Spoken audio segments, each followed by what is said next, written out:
Well, Congress wants social media to be run by the government. I know you're shocked. This comes from a new bill put forward by Democratic Senator Elizabeth Warren and Republican Senator Lindsey Graham. Now, what they're calling is this a bipartisan effort to regulate online platforms. But basically, they want the controls. They want basically, and you can see who they're after when we look closer in this bill later. They basically want anyone who they can't control right now. Mark Zuckerberg, Elon Musk, that kind of thing. If you are an entrepreneur that owns a social network that they cannot control, they are interested in getting their hands on that. Now, what this would do was establish a new federal commission called the Digital Consumer Protection Commission, and it would have the full power of a federal agency to subpoena documents and witnesses and set standards for content moderation. It's billed as a modification to the Clayton Act of 1914. Do you know what the Clayton Act is? No, I don't. It is an antitrust act. I was going to say, is it awesome? Well, it's 1914. Sure. I'm sure it is. This bill does show some kind of concern for data and antitrust, but that to me, if you read the bill, is all window dressing. You could write an antitrust bill. Sure. You could write a data protection act. You could do those things. We have those things. This is like, yeah, we care about these things, but really censorship and content moderation, that's what we care about. And that's the meat of this. Why do they want this? Well, because they've been caught censoring speech around, so many things lately. Hunter Biden's laptop, COVID, anything else you can think of that they've been censoring from the Twitter files. I mean, the sky's the limit, right? Treatments to COVID, masks, masking, all right. Of that kind of thing. The election, talk about one politician over another. So now, since a federal judge recently said they cannot do that anymore, they're making a government agency that could. Last month, the case from the attorneys general lawsuit in Missouri and Louisiana, the judge ruled that the government must stop censoring speech. And the Justice Department is trying to appeal this because they want that power back so bad they can taste it. And in this ruling, we saw all manner of censorship that did happen inside of Facebook, Twitter, Instagram, YouTube, Google, Pinterest. We saw it, you guys. We saw, this is just the Facebook files we saw last week, but rewind the tape of this very show. We have not let one of them slip by because it is important to remember just how much you are punished and controlled from sharing speech, no matter what. So who knows if this new bipartisan effort will pass, but it is basically a carbon copy of what we talked about last May. You may remember this, the Digital Platform Commission Act of 2023. This was something we talked about in May when it was introduced. It would put behavioral codes on users based on the types of things they share, like, oh, you're one of those, anti-masker, or you care about Hunter Biden, that makes you a crazy person, right? Behavioral codes, and give the government full access to police and control every website. This new bill has that too, every website. This previous bill that I'm just reminding you of that we talked in May, it was introduced in the Senate and no movement has happened yet. So they're going to try again. Now, how is this one different from Elizabeth Warren and Lindsey Graham?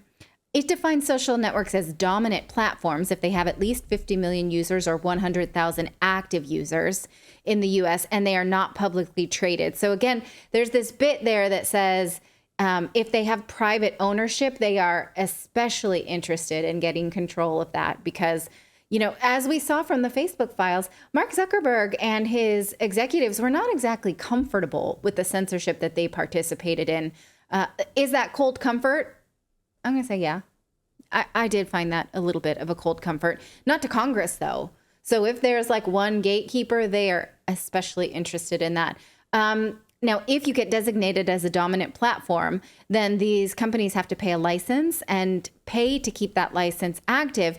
And there are very strict wording here about if you have repeat offenses about content moderation, you can have your license revoked. So we saw yesterday in the Facebook files that there was a Biden official a Biden administration official who had said, I want this removed. And when it wasn't, he was pissed off about it. Well, he wouldn't have to call and scream anymore with this new agency. He could just get them punished. Bang. That's done. You don't have to lose your cool, as we've seen so many times. Twitter was given the business. Facebook was given the business. Every time they did not comply with a government request, they were screamed at. Well, now they can be punished. I think, and who's going to be the policing unit of this?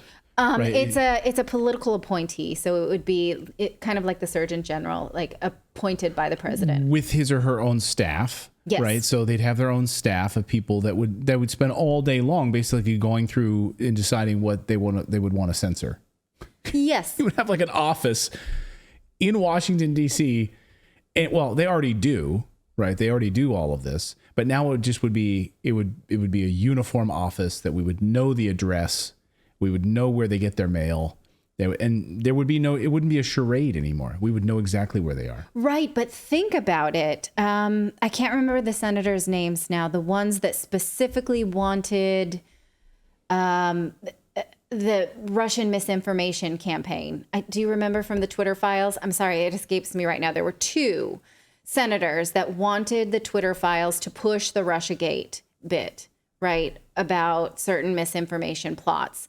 And when Twitter refused, they freaked out and went to the press and continued to threaten them and, said Twitter is being irresponsible or what have you. Well, now they wouldn't have to do that because they could correspond directly with this agency to say, these are the topics we're concerned about that you need to go after.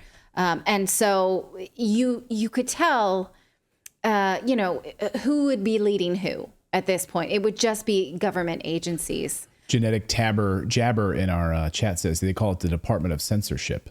Yeah, that's basically what it is. Yeah. Now, what they're saying is that they're going to exist to make sure that social media platforms are transparent. In the screen I just showed you, it says that they need to make sure that there's criteria that the operator employs in content moderation practices. So, we just need to know, it has to be consistent what it is you're content moderating, but it also gives the commission the right to establish the rules. So they're pretending that they just want transparent rules, but no, they want to set rules. Take a look at this. They have rulemaking authority. They can issue such procedural and administrative rules as are necessary to exercise the function of the commission. So, that's nice, but they have rules they want to make. And if the government doesn't think you're following those rules, they can revoke a social media's license. They also limit foreign ownership of social media by what they call foreign adversaries. This is absolutely the anti-TikTok bit, right? If there's an operator that is not a citizen of the United States, we got to work on that. They should not be licensed. This would prevent them from having to remove things like TikTok from the App Store. It just would never be allowed to become a dominant platform. So I guess that's... Go ahead, David. That's going to make it legally binding that now China is an adversary. So it doesn't matter where you fall on that now. It'll legally be an adversary because it's in this document. Right. Yeah, it's an interesting bit because they're saying they're determining foreign adversary just means someone who's not a United States company that owns a social media platform. That's a dominant platform. Right. I mean, this thing is so vague, right? It's intentionally vague, right? You hit on a key point here, which is it'll place a vague requirement on the dominant platforms to mitigate harm.